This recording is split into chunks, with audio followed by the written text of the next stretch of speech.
దైవాజ్ఞను నెరవేర్చుటకు మా కోసం బలి అయ్యారు.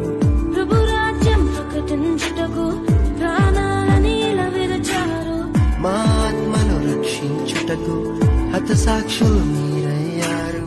నీతి కిరీటము పొందుటకు అర్హులుగా మీరు ఉన్నత పనికై మమ్మను పిలచిన దేవా, మా కొరకై నీ ప్రాణం అర్పించితివి. నీలో నిలిచి ఉన్నటే మా భాగ్యము.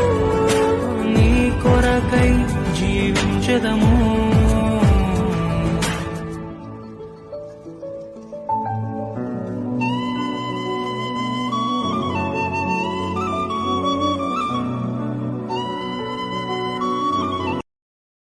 Download ShareChat.